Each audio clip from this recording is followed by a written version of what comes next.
A draft is circulating within the Trump administration that lists 3 tiers of countries whose citizens may face restrictions and even a complete ban on entering the United States.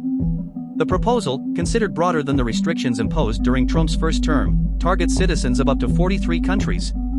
Officials familiar with the matter revealed details about the measure, which is still in its early stages of development.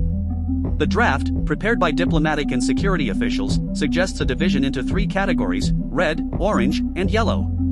On the red list, which includes 11 countries, citizens would be categorically barred from entering the U.S. The listed countries are Afghanistan, Bhutan, Cuba, Iran, Libya, North Korea, Somalia, Sudan, Syria, Venezuela, and Yemen. These countries were selected based on severe deficiencies in sharing verification and screening information, as well as security concerns.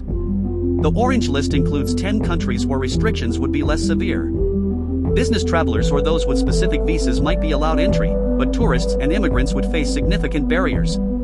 This category includes Belarus, Eritrea, Haiti, Laos, Myanmar, Pakistan, Russia, Sierra Leone, South Sudan, and Turkmenistan. Additionally, citizens of these countries would be required to undergo in-person interviews to obtain visas. Finally, the yellow list contains 22 countries that would have 60 days to address perceived deficiencies, under the threat of being moved to one of the other categories.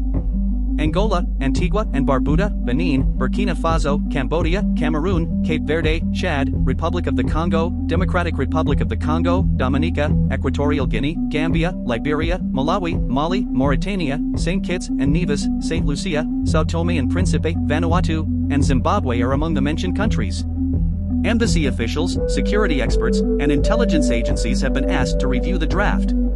The idea is for them to provide feedback on the accuracy of the descriptions of deficiencies in specific countries and assess whether there are political reasons, such as cooperation on other strategic priorities, to reconsider the inclusion of certain countries.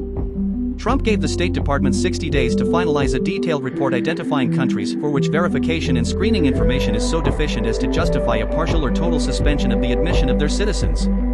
The Bureau of Consular Affairs is leading the effort, with support from the Departments of Justice and Homeland Security and the Office of the Director of National Intelligence. Although official details remain scarce, the State Department stated that it is committed to protecting the nation and its citizens while maintaining the highest standards of national security and public safety through the visa process. However, the administration has refused to discuss internal deliberations specifically. Some points stand out. For example, Afghanistan, which was not part of the travel bans during Trump's first term, will likely be included this time. Meanwhile, including Russia contrasts with Trump's efforts to reorient U.S. foreign policy toward a friendlier relationship with Moscow. Additionally, Venezuela appears on the list, which could disrupt the recent thaw in relations between the two countries. It is also unclear whether holders of existing visas or green cards would be exempt from the ban.